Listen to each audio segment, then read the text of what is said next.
వేగా జ్యువెలర్స్లో in store wedding jewellery exhibition. Guaranteed lowest prices. ప్రజాస్వామ్యానికి అసలైన అర్థాన్ని చెబుతూ పశ్చిమ బెంగాల్ ఎన్నికల్లో ఒక అద్భుతం ఆవిష్కృతమైంది. కోట్లు ఖర్చు పెడితే తప్ప గెలవలేం అనుకునే రాజకీయాల్లో కేవలం తన నిజాయితీ, కష్టం తోడుగా ఒక సామాన్య మహిళ శాసనసభలోకి అడుగుపెట్టింది. నిన్నటి వరకు ఇతరుల ఇళ్లలో పాత్రలు తోమి, వంటలు చేసి, తుడిచి నెలకు కేవలం 2,500 రూపాయలతో కుటుంబాన్ని పోషించుకున్న కలితా మాజీ నేడు బెంగాల్ అసెంబ్లీలో ఎమ్మెల్యేగా తన గళాన్ని వినిపించబోతోంది. ఆస్గాం ఎస్సీ రిజర్వ్డ్ నియోజకవర్గం నుంచి భారతీయ జనతా పార్టీ అభ్యర్థిగా బరిలోకి దిగిన ఆమె అధికార తృణమూల్ కాంగ్రెస్ కు చుక్కలు చూపిస్తూ విజయకేతనం ఎగురవేసింది. సుమారు 12,000 ఓట్ల మెజారిటీతో ఆమె సాధించిన ఈ విజయం కేవలం ఒక వ్యక్తి గెలుపు మాత్రమే కాదు, సామాన్యుడి గెలుపుగా దేశం మొత్తం చర్చించుకుంటుంది. ఈ అద్భుత విజయానికి వెనుక ప్రధాని నరేంద్ర మోడీ దార్శనికత స్పష్టంగా కనిపిస్తోంది. సబ్కా సాత్ సబ్కా వికాస్ అనే నినాదం కేవలం మాటలకే పరిమితం కాదని చేతల్లో చూపిస్తామని మోదీ మరోసారి నిరూపించారు. కోట్లు ఉన్న వారికో, వారసత్వ రాజకీయాలు చేసే వారికో కాకుండా కష్టపడే తత్వం ఉన్న కలితా మాజీ లాంటి నిరుపేదలకు టికెట్ ఇచ్చి గౌరవించడం ఒక మోదీకి మాత్రమే సాధ్యమైంది.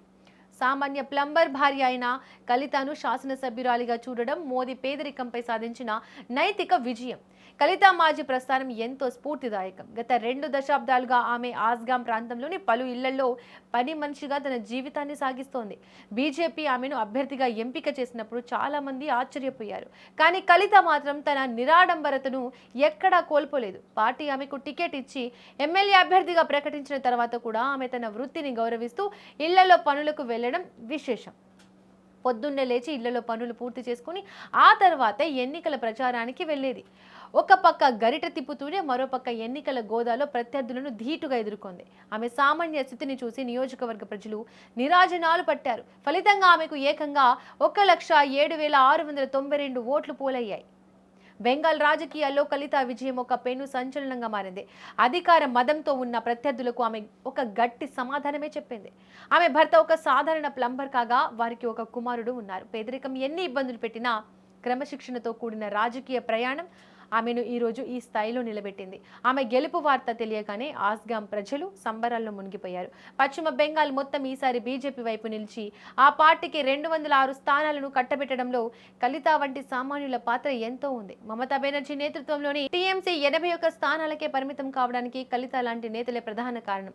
తన గెలుపు తర్వాత కూడా కలితా చాలా వినమ్రంగా స్పందించింది. ప్రజాసేవకే తన జీవితం అంకితమని, పేదల కష్టాలు తనకు తెలుసు కాబట్టి వారి కోసం నిరంతరం పోరాడతానని ఆమె స్పష్టం చేసింది.